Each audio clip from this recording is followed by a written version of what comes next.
Welcome to the Lap Podcast. I'm Tristan Rines alongside Kevin Walker. The dust has settled on an exciting and controversial Hungarian Grand Prix. This is episode 1, a less than sweet victory.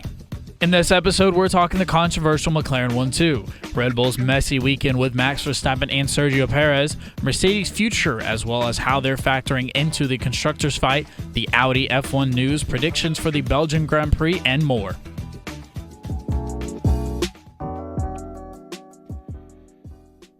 So, Kevin, McLaren.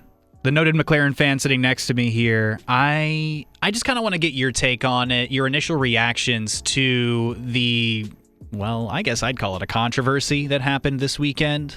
Yeah, definitely a controversy, but I mean, a win nevertheless, right? I mean, for McLaren fans, this is something you would be dying for 2, 3, 4 years ago. I mean, really post-Lewis era, this is kind of what you were hoping for, especially keeping Lando. And now, obviously, the addition of Oscar. Shout out Alpine. Thank you so much. But yeah, I think a win is a win, and you're going to take them any way that you can get them. And, you know, I do have some interesting notes. Over the past 5 races, McLaren leads the field with 154 points. Of course, your Mercedes are second behind us, 145. I really think, you know, McLaren's on the right path. That's something of note. You know, everyone wants to say, hey, Max keeps winning. Well, I think McLaren has a real chance to kind of give Max a little bit of a run for his money. And that's not just Lando.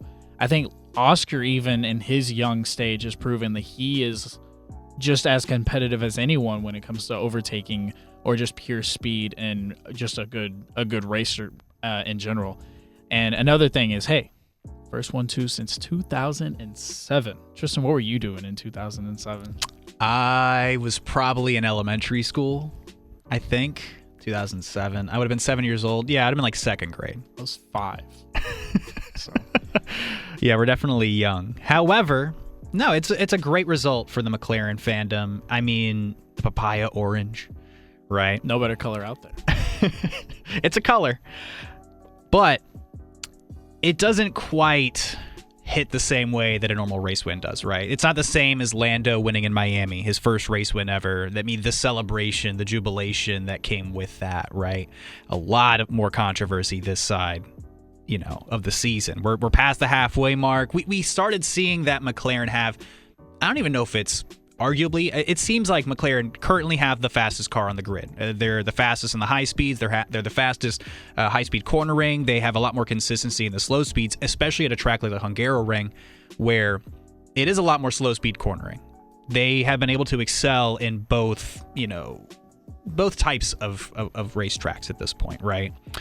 So, even with that being said, the strategy being a huge part of that, I think, kind of lined up this controversy to begin with, is pitting Lando 2 laps before you pit Oscar, who had the race lead for, I think it was like 50 laps of this race in total, 48 laps up to that point. And coming out of that pit, Lando obviously having the advantage, fresher, softer tires, eventually Oscar getting pitted a little bit later than he probably would have liked, and effectively losing out on that race lead, creating this debacle. So, again, back to you. How do you feel about how McLaren handled that? Yeah, I mean, it's kind of tough, right? Because, like, a win's a win, and I can say that over and over and over again. But, yes, I think strategy is something that needs to be talked about with the McLaren team. You know, are they succeeding with a flawed strategy? And what I mean by that is, you know, you think of Ferrari, right? And not Ferrari necessarily of now, but really Ferrari a couple years ago, when it was like, hey, they're like so talented. Like on paper, they should be winning or competing for a win every single weekend. And they was just, you know, crapping the bed one way or another, whether it be in the pits or race strategy or, you know, one way or the other, crashes or whatever. And it was like, they just cannot win. And it's kind of interesting because McLaren, it's like, the strategy has kind of been off for the past couple of weeks, yet they've been producing great numbers and you know, jumping up in the points and everything like that. So I think, you know, strategy is something of note to be looking at going forward for McLaren. But I think another thing, and I kind of want to pose a question to you, Tristan, is would there have been so much debacle if, the radio call would have been a lot easier if Lando was like, oh yeah, sure, of course, he can take first, even though I'm tons of space ahead of him. Like, that's fine. I mean, when the call started coming in, he was about 3.5 seconds ahead of Oscar, right? And absolutely, I think if it was just a lot more simple, like, look, yes, we did agree upon this during our meetings. This was the strategy kind of going in. If this was the eventuality, we were just going to play ball here. But I want to say it was David Coulthard during the broadcast on F1 TV. He was talking about how one of the biggest regrets that he had in his career was allowing Mia Hakkinen to go past him for his first race win. How at the end of the day, you're a racing driver and you race to win races. And Lando, again, we just established his first race win of his career came this season. He's not accustomed to winning. So even being at the front of the grid, having the opportunity to win a race, I mean, it was and then right getting there. and then getting it pulled out from underneath you, so to speak, by the team, even though for the collective good of the team, at least from McLaren's standpoint, they thought that was the right thing to do. However, as fans, right, as spectators, we kind of argue that maybe you shouldn't have done that, right? Like, at the end of the day, you're coming into these race weekends with the opportunity to race win. You're coming into these race weekends trying to build your fight for the Drivers' Championship, especially if you're Lando, who right now is in second place within that Drivers' Championship. It's a lot harder to relinquish that when you're within 80 points and you've still got 11 races to go. You're within sight of Max Verstappen, maybe a little out of reach still. But for Lando, I think this one hits a lot harder. Yeah, Lando has 189 points in driver standings. Max is 265, so 70-ish points, somewhere around there, maybe around 80 or something. But yeah, you make a fair point. If he was winning every other weekend, like at that would be of note, but he's not. So it's kind of like, yeah, I think it's very frustrating. I think especially for Lando because he stayed at McLaren to win. I mean, it coming through the ranks, it was always like, hey, this guy, Lando Norris, he is a future champion. Like, he is that guy. He has that potential, and he could have gone anywhere he wanted to. I think even Red Bull or Mercedes, like, they would have probably made a spot available if he was willing to. But, he chose to stay at McLaren. He chose the process. He chose Zach Brown, and he trusted everything. And I mean, it's working. McLaren is fast. They're at the their top pace or whatever. But at that same time, it's kind of like, I don't know if this is going to become a reoccurring thing. But if it is, then yeah, Lando's going to be upset, understandably so. And I don't think it's going to be a reoccurring thing. I think this was kind of the agency of the team to go, look, we understand you're faster. You're proving this point. Because as the race progressed, he started with that gap when the official team order started coming down, 3.5 seconds ahead. And he built a gap up to, I believe it was like 6.5 seconds, almost 7 seconds at one point, to try to prove that point as his racing instructor. Yeah, it was like, yeah, you want him to take first and come catch up to me. Like, that was his whole thing. He's on 2 lap fresher tires and he's not catching me. So he proved the point that, yes, we understand you're quicker, but this is for the betterment of the team. You're going to need a team to win a championship, right? And I think that was the pleading. The pleading is what made it kind of embarrassing.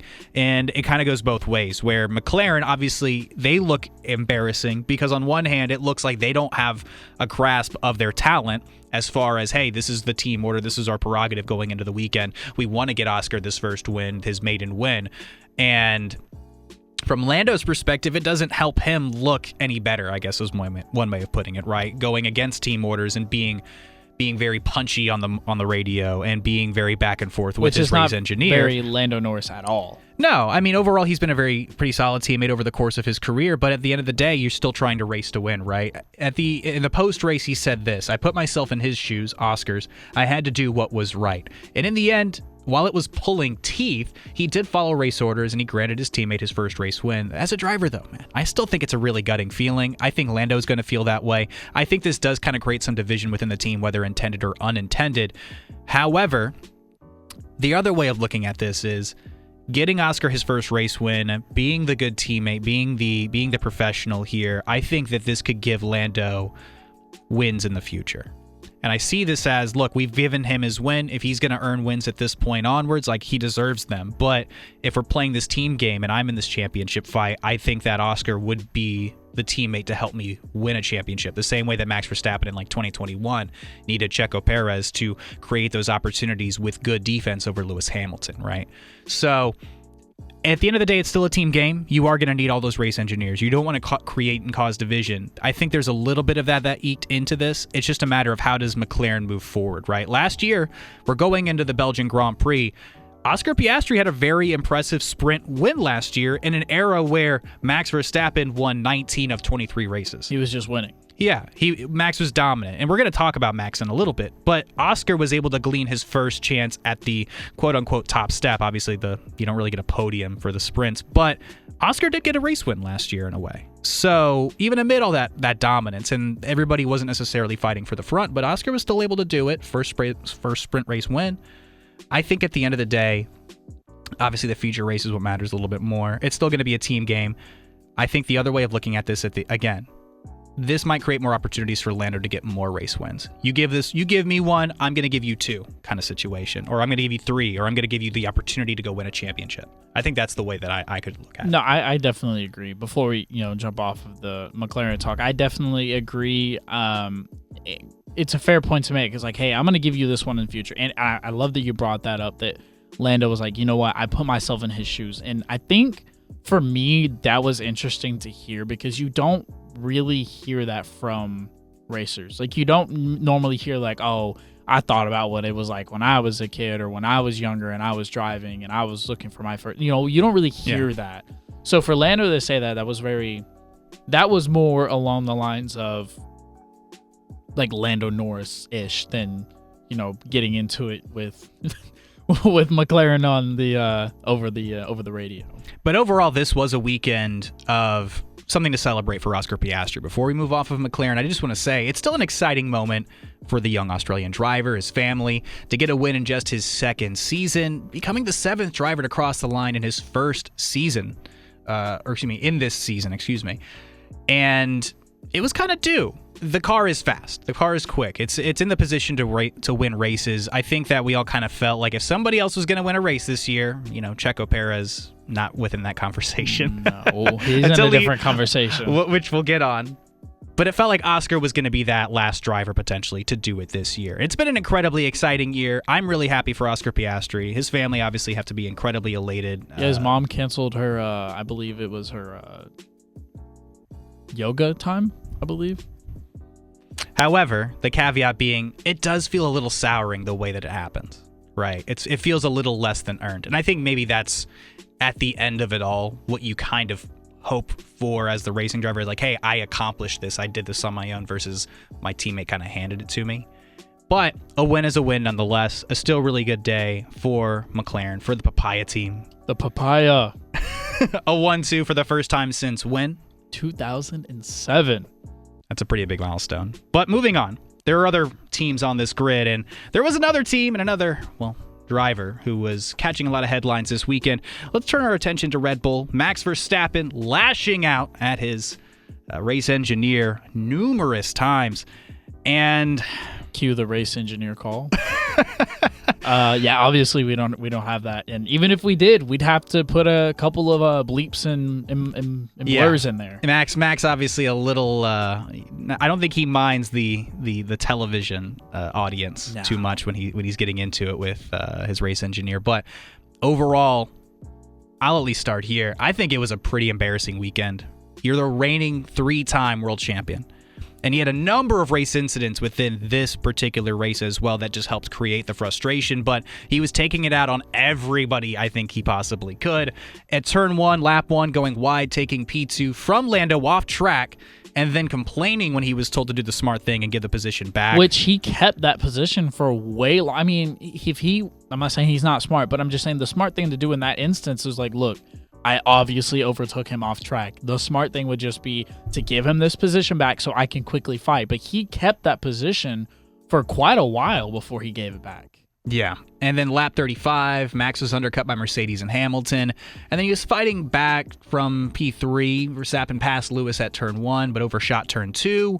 And then gets repassed back into P4, excuse me. And then he complains about braking bias and getting undercut by Mercedes and Ferrari. And then it just continues from there. Lap 54, Max is livid with the Red Bull strategy, which historically has been great. I don't even think the strategy was completely off at this time, especially for this race. I think if Max is a little more calm, they probably could have at least salvaged a P3.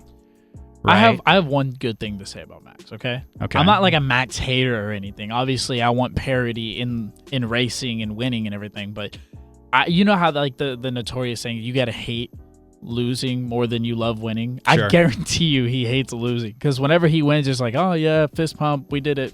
Yeah, great weekend. We haven't seen this side from Max in a long time. But like when he loses, like we have seen this. Whenever he loses, he is livid. Yeah, he hates it. No, and he's an incredibly difficult person to pass on track, regardless of where he is on track, especially P1, I think maybe. But even on track, he was incredibly racy, very elbows out, and it resulted in him losing out on a potential podium. Lap 63, he overshot turn 1, locked up in front of a turning Lewis Hamilton. It got sent into the air to drop to P5, Charles Leclerc getting the opportunity to scoop up that P4. And he complained that Lewis was turning under braking. A really vocal day for Max, man. And then if we could cue Lewis Hamilton tilting his head like, huh, what? I did what? Those two obviously have a really long history. 2020, 2021, really racy. The way that season ended, we're not going to get into all that at the moment. But Max has a little bit of a reputation, especially when he's not winning. And we haven't seen this for a while. As far as Max is concerned, he hasn't had to really worry too much about the championship fight. 2022, at the beginning of the season, where Ferrari were, they kind of had it together, then eventually lost it.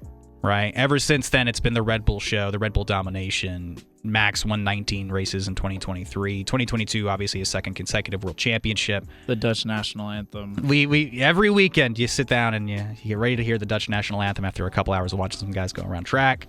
But it's no longer like that anymore. And I think the pressure really is on. A lot of things behind the Red Bull pit wall have been less than, wholesome, I guess is one way to put it. There's a lot of stuff going on. A lot of division within the team, and the potential for Max to try to find some exit clause to potentially leave, which is why Mercedes have been a little less than keen to figure out their driver situation. And which kind of sparks the Kimi talk, if you want to go ahead and hit on that. I mean, we could talk about that. Yeah, Mercedes Junior Kimi Antonelli had a really, really, really strong weekend, and he seems to be the guy waiting in the wings. But whether he feels like he's ready or not, I think kind of remains to be seen. After the very impressive F2 race win that he had this weekend with the Prema team, if you haven't had a chance to watch that race, it was an absolute dominant display. I think he's finally figured out that car, just watching that race.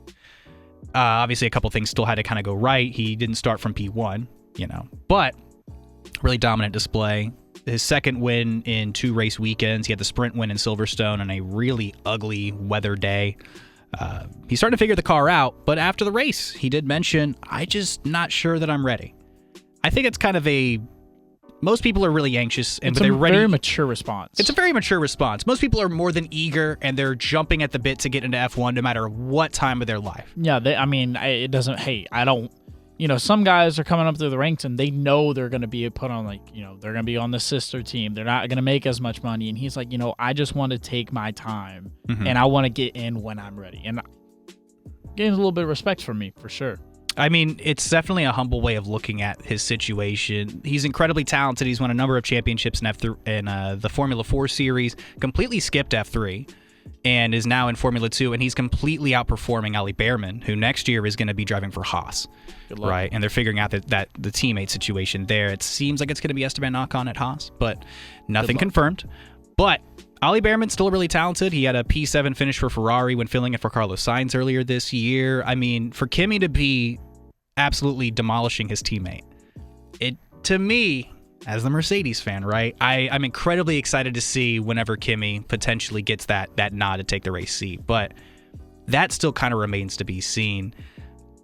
I think that his focus, and he's probably said this as well, is just finishing out the F2 season. I think for him, it's an inevitability. He's going to be an F1, barring something drastic and crazy. Right.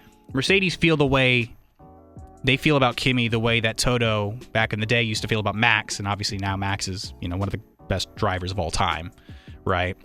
They've had the display of Lewis Hamilton within their garage for over a decade, and now they're watching him leave to Ferrari. It's going to be the George Russell show. It's just a matter of figuring out who that teammate's going to be.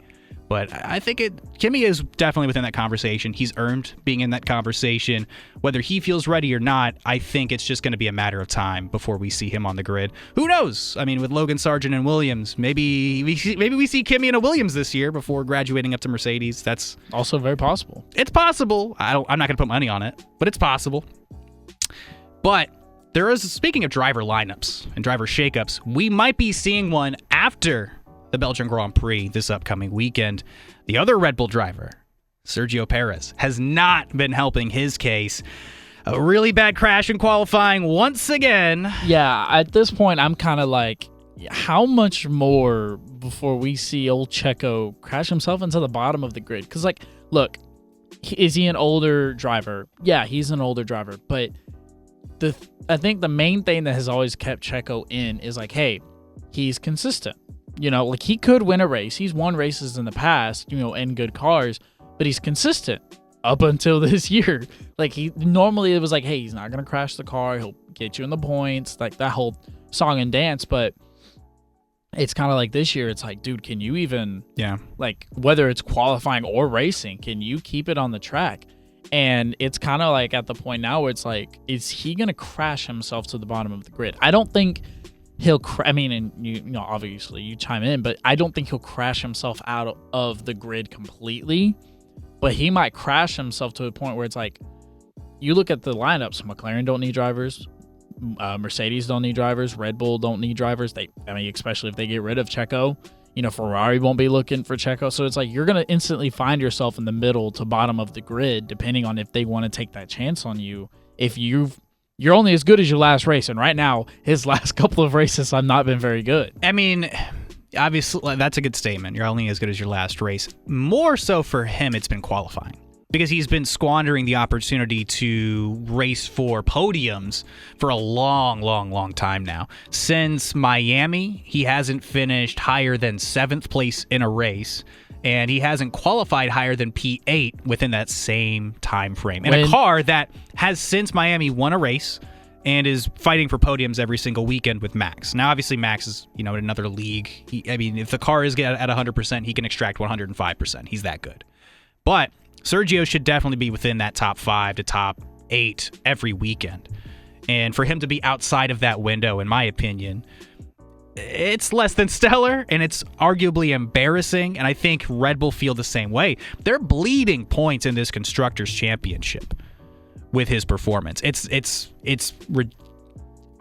to the point now where there was a lot of conversation about Danny Rick not being in the RB seat, but Perez is so underwhelming within the second Red Bull seat that they're look, what do we have to lose bringing Danny Rick back? It's at least a great merchandising opportunity, and he's not going to crash the car. Fan favorite, it's not that Danny Rick hasn't shown pace.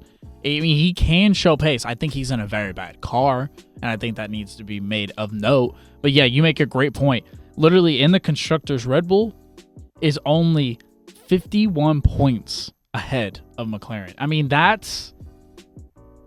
With the trajectory that McLaren is on, if they keep, I'm not saying they're going to 1-2 every weekend, right? But no. You get at least 1 or 2 guys on the podium in some way, shape, or form, that deficit gets cut very fast. Yeah. And right now, Red Bull are not in a position where they can afford to just bleed points. You've still got most of the second half of the season to go. We've got 11 race weekends left. I really, really, really am excited / morbidly curious to see what's going to happen after this Belgian Grand Prix. I think at this point, it doesn't matter. I think the only way that Sergio Perez could salvage his race seat is a race win at Spa. You think it's that bad? I think it's that bad. I'm not saying that he is absolutely going to be... So if he gets podium, you think he still gets cut? You think it's still... Yeah. Really? Okay. I think maybe that's okay, you can tread water and you finally put it back on the podium, but are we going to get this consistently? We haven't seen consistent Checo in a long time. Yeah. At least not since China. That was the last time he podiumed. So overall, I think the race seat is absolutely, I think it's the hottest point it's ever been. There have been a lot of conversations. Last year, he kind of hit this lull period. Now, it's harder than it ever has been. And right now, Red Bull also, mind you, are kind of, they had to have a surplus of drivers. Obviously, Max is, their main guy. He's the breadwinner there, right? Nobody's going to be quite as good as Max. I don't think across the grid, many people are even close to him, except for, on a one lap, maybe like Charles Leclerc or, Lewis Hamilton, right? On their best days. Max is that good. However, you've got a guy like Liam Lawson who's been waiting in the wings. And last year, mind you, was outperforming Yuki Tsunoda in the same machinery. Red Bull obviously don't feel very confident in Yuki Tsunoda to bring him up to the Red Bull seat, whether it's a personal or it's a performance issue. And then you have Danny Rick, who this year hasn't been able to consistently outperform Yuki either. I would argue that the second best driver that Red Bull currently have in their rostrum right now is Liam Lawson. But because they haven't committed to him, they don't feel comfortable putting him in that position. The last report we saw on Lawson was he was within a couple of tenths of Max's time at a filming day. So he has the pace to at least be within, I think if he was driving the Red Bull, he'd be able to at least put it together. It would kind of put a little wrench in the whole, in everything, in all the seats if they decided to do that. That would definitely be the biggest shock value. Yeah. Is throwing Lawson from the reserve role straight into the Red Bull seat. Yeah, that would be crazy. But if more than anything, kind of like you said, it just sends a direct message to everyone in Red Bull. It's like, hey, we do not trust majority or any of our young drivers. And it's not like they trust Liam. Yeah. Either. I mean, that's just going to be a by default decision if it even happens. Yeah. I mean, they're in a tough spot, like a really tough spot where Max is going to be pulling that team on his back for a long time, and you got to wonder how long he's going to want to deal with it. I don't necessarily envy the position that Christian Horner is in for a number of different reasons, but from a fan perspective, it's made this season so exciting. You need parity, man. You need parity. If you don't have parity, then the sport's not fun. The sport's not interesting. And after the last couple of seasons, this season has over-delivered on the fun factor. Dude, I mean, obviously as a McLaren fan, I watched that Miami race and I was ecstatic. I was excited for Lando. It was like, dude, I don't think there was a single person in the F1 world that wasn't happy. It was finally like, yes, we got it. Lando won. No more no-wins, Lando. And then a few races later, though, we obviously saw the storyline with Charles getting his win in Monaco. But that was huge, too. But that loss at Miami and the way that the rest of the teams around the grid have been developing, which we've still got to talk about a few more of them, right, have made this championship come alive. Red Bull hitting that development ceiling is what it looks like. No matter what they did to the tail end of that car at the Hungaroring, I think it was still not going to win the race. Yeah. They had a new concept. It was less boulder shoulder and a lot more smooth out backwards, but Red Bull right now don't have the pure pace, from what it seems like, to at least compete immediately for race wins, where they're clearly above and beyond winning races every weekend. This is an exciting season, but we still got more teams to talk about. Moving a little bit further down that pecking order, right? Right now, in P3 in the Constructors' Championship, even after a good weekend, finally, Ferrari. I mean, it took them a while to get back to this point. They had a long stretch after Monaco there where things were just not going well, but they finally put it together. They pulled 20 points out of the Hungaroring, and unfortunately, though, their next direct competition pulled what was it, like 20 or something, like 30-something points out of that weekend between both of the drivers, if I'm not mistaken. My math ain't mathing right now, but McLaren passed up Ferrari and the Constructors this past weekend. Yeah, and I mean, they're not far behind either. I mean, this race, honestly, midway through is like, hey, McLaren have a legit race for second. Now it's kind of like, dude, we could gun for first if Sergio continue, like you said, continues to bleed I think as a McLaren fan, you have to hope that they keep Checo in the seat. It's kind of like the point I just made, and I'm not trying to go back on the Red Bull talk, but it's kind of like the point I just made, like, who could they put in there that it's like, hey, he's not going to be far behind Like, you're not going to throw Liam Lawson into that seat and be like, Yeah. oh, hey, go finish P5 every weekend. But talking about Ferrari, though, they have backslid quite hard since Monaco. It's almost like they put all their chips into like delivering that beautiful moment, which, I mean, again, similar to Lando getting his first win. We were all so excited for Charles to win in Monaco. You'll get your episode in the next Drive to Survive. Hey, right? Charles win in Monaco. And it's hey, what'd they do after that?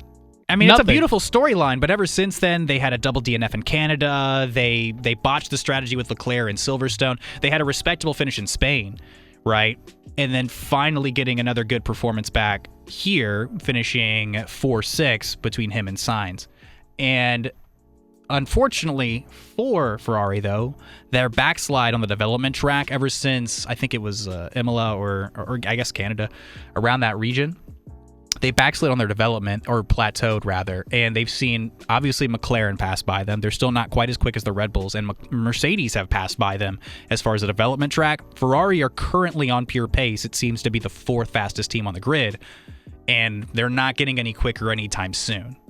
So I guess my biggest question is, besides the obvious, like, fix the car, what can Ferrari kind of do to salvage and at least maintain that battle for the P2 and the constructors?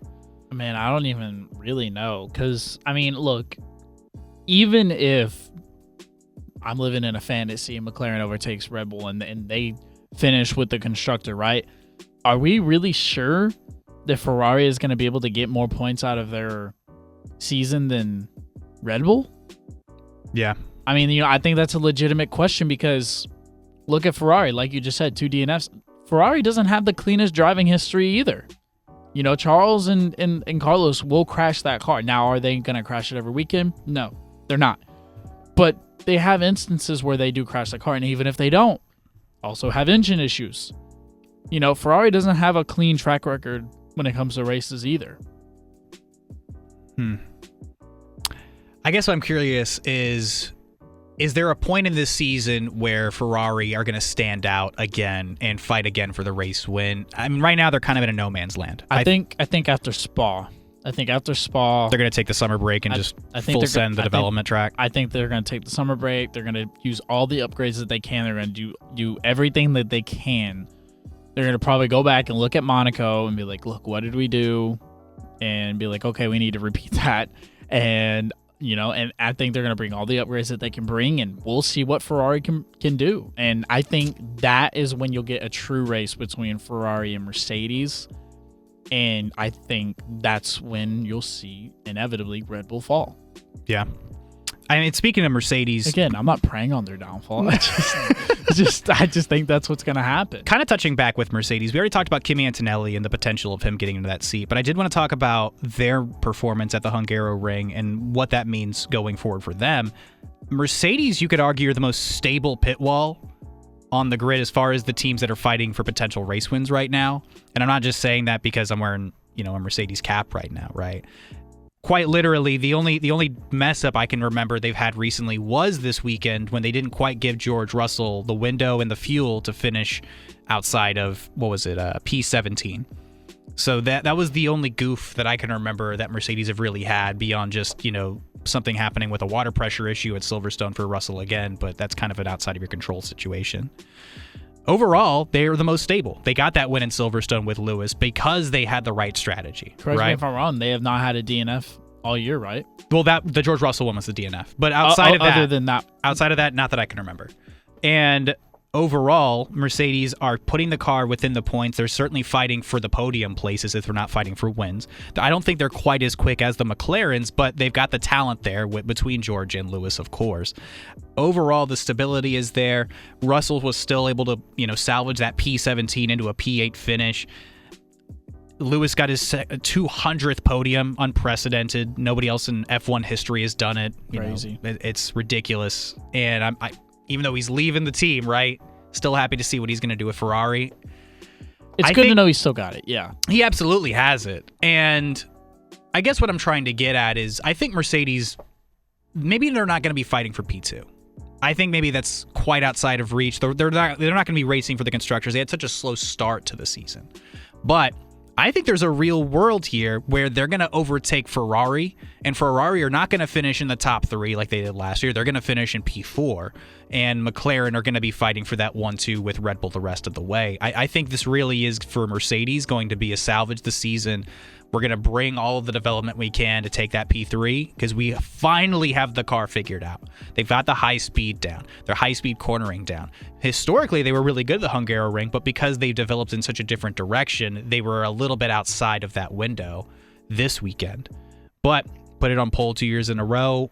But I think going into Spa, with where the car has developed, I'm not saying they're going to be winning the race this weekend. In my personal opinion, I think McLaren are probably going to be your front runners here. But I think Mercedes are still on that fight for the second and third place on that podium. I agree. Depending on strategy. And especially where McLaren have lacked. Right. Is the consistency with strategy. I think Mercedes have an opportunity to get a P2, P3. And it's kind of like I said earlier, flawed strategy. You can have the fastest car on track. You can have, toot my own horn a little bit here, but you can have two of the most talented drivers on track as well. I'm not saying they are the most two, but I think they are among they're incredibly talented among that conversation, right?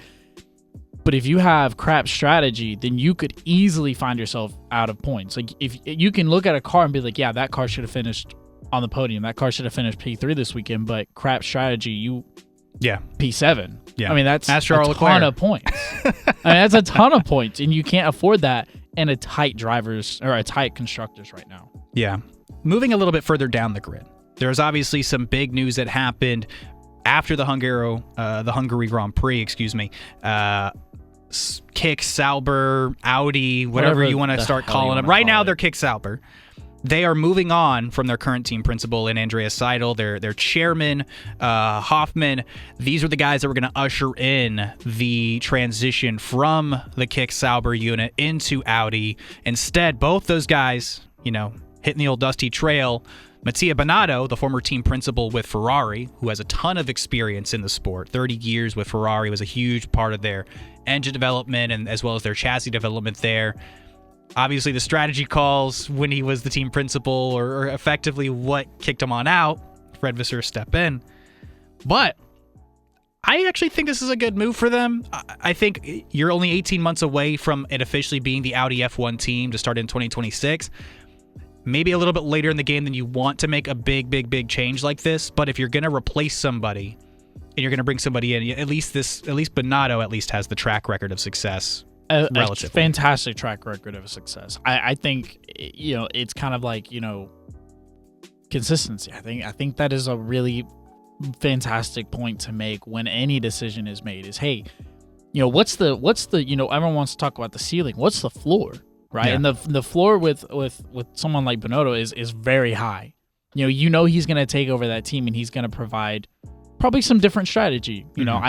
I don't think he'll take over and try to rinse and repeat with what he had with Ferrari, right? But I think he'll take that team over and he'll know what he's walking into and he'll know, okay, I can make a splash. And it's also kind of like a high risk, not a high risk. It's kind of like low risk, high reward because if he walks in there, it's a new team. They're not expecting the team to really do anything. I mean, well, right now, I think the provocation. We don't even know who the drivers are. Well, yeah, like the provocation behind the move, it seems to be that Audi were woefully unimpressed with what Seidel and Hoffman have been doing currently with Sauber, as they are the only team on the grid this season with 0 points. They have yet to score a point in the Constructors' Championship. Williams has 4 points. And I can't even remember where Williams got those. I think they might have gotten them at Silverstone. It doesn't matter. Yeah, I think Albon had a fantastic Silverstone, and that's how. But what I'm getting at is Sauber between Zhou Guanyu and the veteran of Valtteri Bottas. No points so far this season. The early part of the year, they were just trying to figure out how to do pit stops. It was atrocious between Australia, between Jeddah. There were a couple of instances where they had pit stops over 40 seconds because of parts not being correct or not having the right equipment. And that overall, they've come a distance because they're no longer pit stopping at 20 plus seconds at a time. Congratulations. Right? Congratulations to them. But the bare minimum, it seems to be, is a bad pit stop in F1 right now is about anything over like 3.2 seconds, I would say 3.3. Yeah, I think if you see that, if you're over 3.5, people are like, "Ooh, what happened? Something happened." Yeah, there was an issue. The margin of error quite literally being within about a second. But it's those fundamental things where The development isn't there. The performance isn't there. No matter how good the driver is, I don't know that they're salvaging race points. P10 finishes for one single point. Luck hasn't even gone their way. Because you can't sit here and say, I'll ask you, Williams. Is Williams a better team overall than Kick Sauber? Right now, yes. Okay, so then the answer to that is also Alpine is better, and Haas. Yeah. I think Haas is better. Well, Haas has had a magnificent season so far. And then you look at that RB car and obviously Aston Martin. So you go through the grid and it's like, yeah, all of those teams are better. So why would... But it's not just like from a general performance thing. It's strategy. It's also the general infrastructure being just so much different. And Audi are trying to get into the game a little bit earlier, I believe, than expected. I think but kind of to tie back, I think with Binotto, you enter in fresh. You're not really recycling anything from this season, and I think that's good. I would say overall, though, just to finish off here, the nail in the coffin for Seidl and Hoffman is because of that performance, you have missed out on your golden boy in Carlos Sainz. Carlos Sainz is still on the driver's market. He's taking his sweet time. Obviously, this championship has kind of opened up the potential for next year, yada, yada, yada. But your guy was supposed to be Carlos Sainz. I think the offers for him were the most drastic from Audi because they have the family connection. His dad raced with Audi in the Rally Series that they're a big part of. Championship winning, history with them. So the family connections are there. This should have been a layup signing. It would have been a very lucrative deal. Carlos gets whatever he wants, and I think they can offer Carlos whatever he wants right now, the Audi entity. And even still right now, even with everything that he could possibly want, he's like, yeah, but like, what if you guys suck? I hate to be blunt, but there's a real chance right now, and I think that's why Seidl and Hoffman were axed. The Binotto connection brings in the potential of, look, he's already worked with Binotto before. He understands what the team structure is going to look like. He understands how Binotto likes to work things, even if the strategy with Ferrari at times is good or bad, little here or there. At least he understands what he's getting there. He worked with Seidl when he was with McLaren, but I would arguably take Binotto.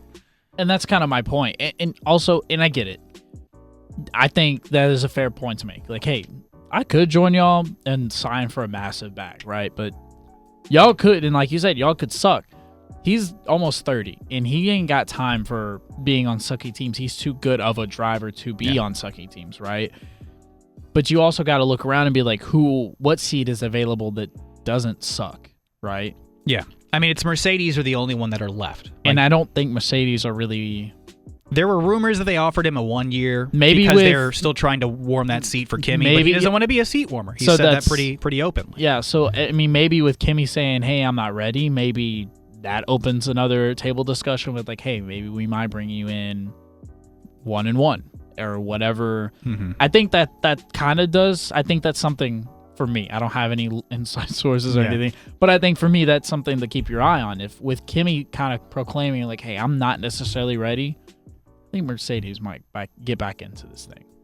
We'll see when it comes to Sainz, but overall, I don't hate the move for Binotto going to Audi. Overall, I think this is like you mentioned. It's stability, it's experience, and at the end of the day, whether it's to attract Carlos Sainz or not, I don't think that hurts.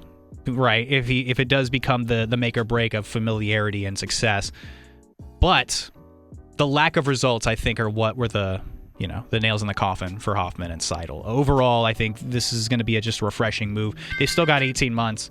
They still got 18 months to figure out what exactly they want to do, in what direction they're exactly going to take it. Audi are not walking into the F1 World Championship with the idea of, we're going to be finishing in the middle of the field. They want to become a race winner. That's what their intention is. So if they don't believe Seidl could do that, I'm not shocked if they moved on.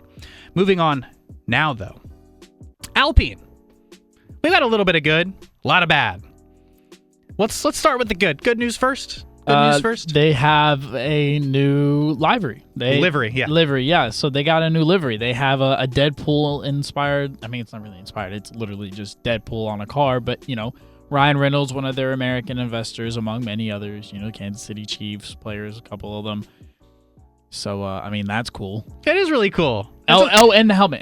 Oh, and the helmets. The helmet is very pleasant. I'm pretty sure it was Ocon's helmet. There was Deadpool. So, Yeah. That's awesome. That's a nice touch, It'll look really cool at the back of the grid. And that's exactly where we go, right? I mean... Sorry, I mean middle of the grid. I mean... back of the grid. I'm trying to... Look, Hungary was another weekend. Another poor result. Another DNF for Pierre Gasly. Can I just take a moment and just ride my high horse as a McLaren fan for a minute? Because Alpine Because of the Oscar Piastri thing? I mean, they just... Not even that. Just Alpine just thought they had our number, right? They thought they had our number. They thought... with Otmar. We're going to be the ones that are going to overtake McLaren. Because that's what it was. It was Alpine versus McLaren for so long. Yeah. All right, buddy. Okay. Sorry, I just needed that little high horse moment. Alpine are kind of in a dismay spot right now. I mean, simply put, this team is in the trenches. I mean, Ocon's going to be parting ways. He's going to probably be partnering with Haas, which we mentioned a little bit ago. Gasly has now had to retire early in the last 2 races. In Silverstone, they didn't even get across the starting line. It's a did not start because during the out lap to begin the race, they realized they had an engine issue. And then finishing once again with another DNF, not finishing this race in Hungary with another engine issue.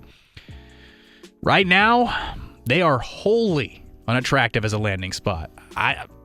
Personally, I don't think they're a stepping stone. They're a best of the rest. I mean, they have no direction on the power unit at the moment. They're potentially going to be a Mercedes customer team in 2026. Renault is walking away as their power supplier. They're no longer going to be a works team, which is a huge deal, especially when you're trying to attract guys. Especially when you're trying to attract guys like Carlos Sainz. This has been a middling team at best. Right now, the team is in 8th. How many points do they have again?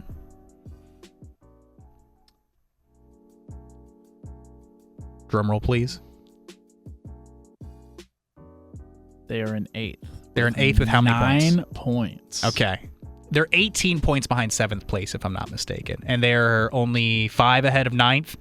And they're only a crazy result for Sauber from being in, the trenches even further. Just like an insane weekend. Yeah. I mean, it's a crazy rain and Valtteri Bottas, lands in P5 because nobody can pass.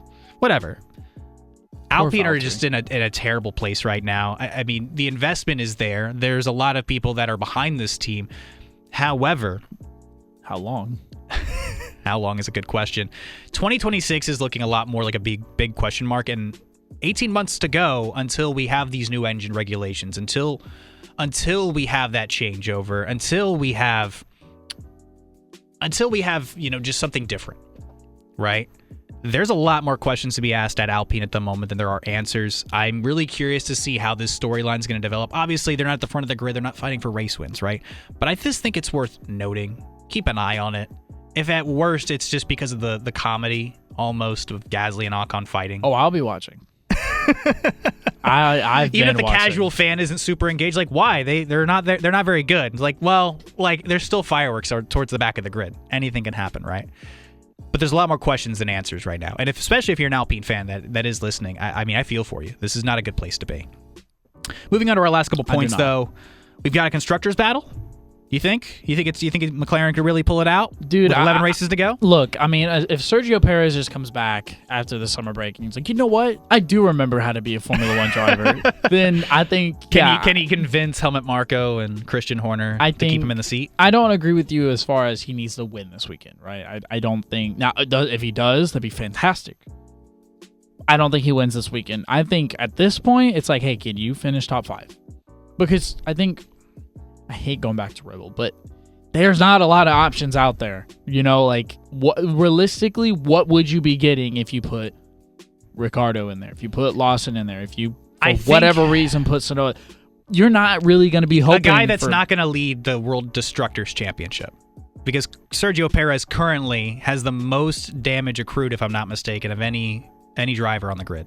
But that's my thing is you got to set a point and be like, okay, if we brought in X, he would probably place around here. Can Sergio do better than that?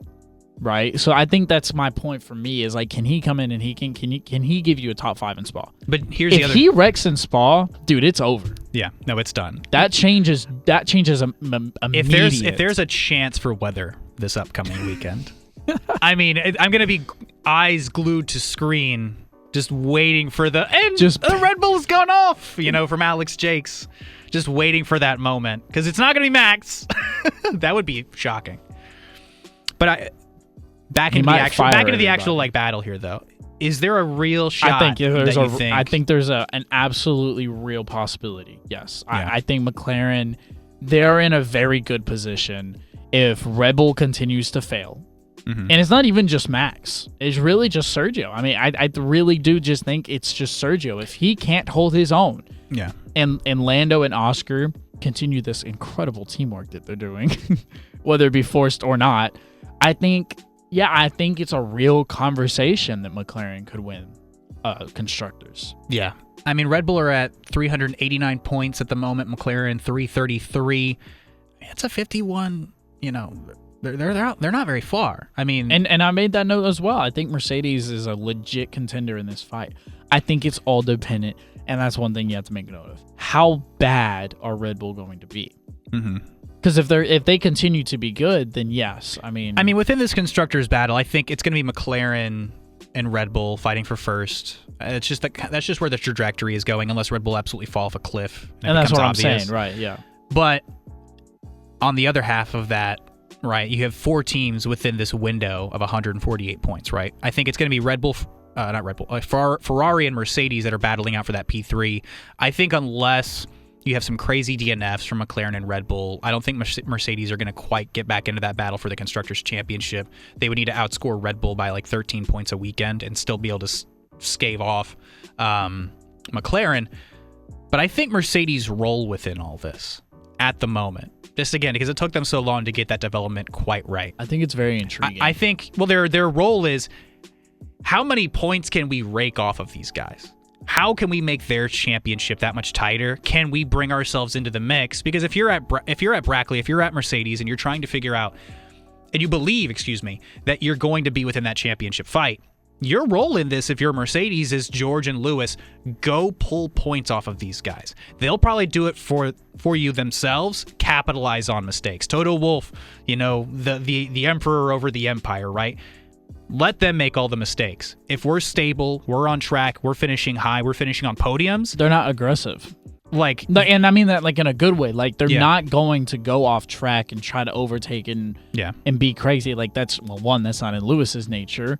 And George has never proven to be a racer like that. So it's like you said, let them make the mistakes, and then that place will literally just be there for the taking. I mean, that's kind of how George won. I think George is a little bit more of the impulsive one here. But yeah, picking up the pieces in Austria, right? From P3 to a race win for their first race win since Brazil in 2022. Yeah, you're welcome. So, thanks to Max, I guess.